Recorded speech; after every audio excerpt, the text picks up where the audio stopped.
I was diagnosed with Dupuytren's contracture about 2 years ago now, and I've been thinking about how this is obviously going to affect me long term, considering my career and my artworks. And I thought, as part of this, and whilst I was thinking about it, I would draw my hand as it is now and date it so that I can see how this disease is progressing over time.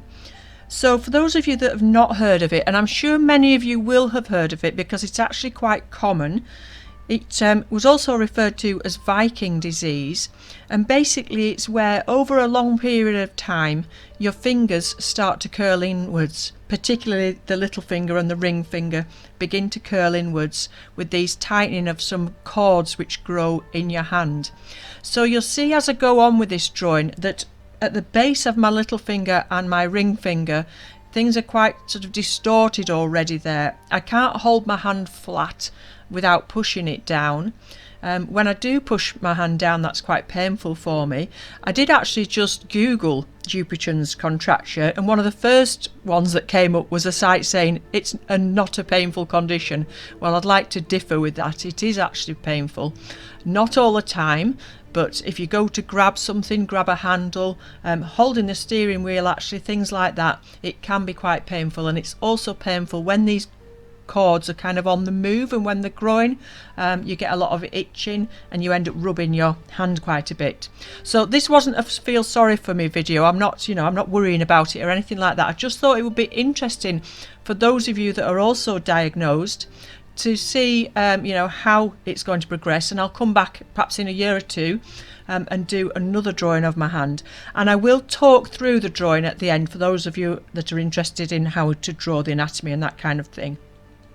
So it was called Viking's disease, and this is because it's most prevalent in the northern parts of Europe. Where I live, we had a lot of Viking invasions. We're probably all related to Vikings here. In fact, my aunt did one of those DNA things that you can buy and check your DNA, and she was 80% Viking, so I'm assuming if my aunt was, I probably got a lot there as well.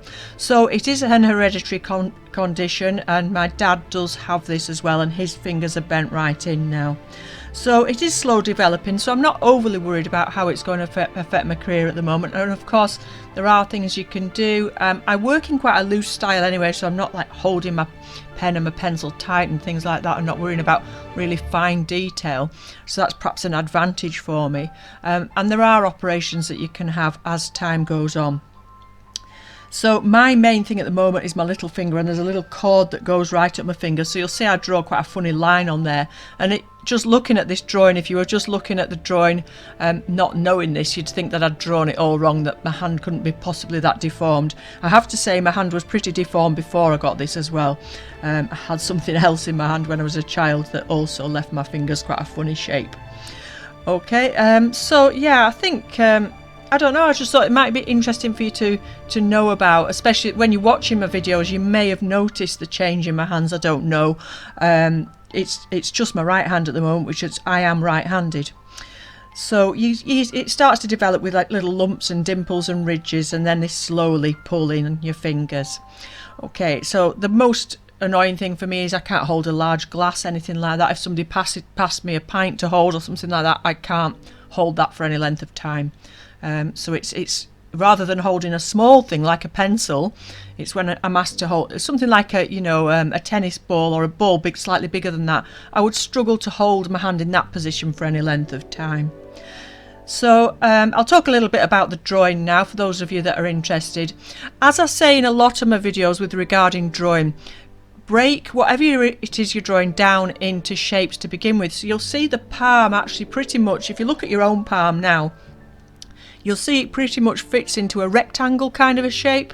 And so you start with that, and then look at the fingers. They're similar length to the palm, or they are in my case. I've got quite long fingers. And just look at them and think of them as as an oblong shape or a sausage shape or whatever, and then put the detail in over the top. So look at where things line up, look at the length in the difference between the fingers there, and obviously because they're curling up, they're making some quite peculiar shapes there. The middle one is probably one of the most deformed ones I've got, so where it looks as if it's off at a kecked angle, that is how it is. Okay, so I did this using Conte Crayon just on an ordinary cartridge paper. So started with a Conte pencil, it's a black one, and I used a Conte Crayon as well, and a white Conte Crayon, and a blending tool as well as my eraser, which you can use your eraser to draw really by picking up the white paper again. So it's something I like working with. It's very quick, it's very expressive, and you can get the tones in there. So when you're drawing the body like this, try and get a lot of the shadow in to begin with, and you know that starts to make it a bit more 3D and built up. It's not a brilliant drawing, it was very quick, and it was just for this, you know, I've put the date on it at the end because I want to see if my hand changes a lot over time, especially over probably the next 10 years. I imagine that's when most of the changes will take place, and I'm just hoping it doesn't go as bad as my dad's, but there we are, we'll see, we'll wait and see.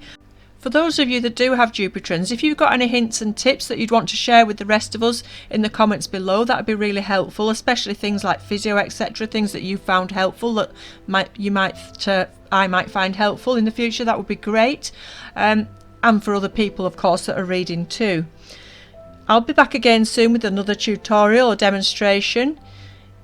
Again, if there's anything in particular you want me to make a video about, please do put that in the comments and I will try and do that as soon as possible. Thank you very much for watching. I'll be back again soon. Bye bye for now.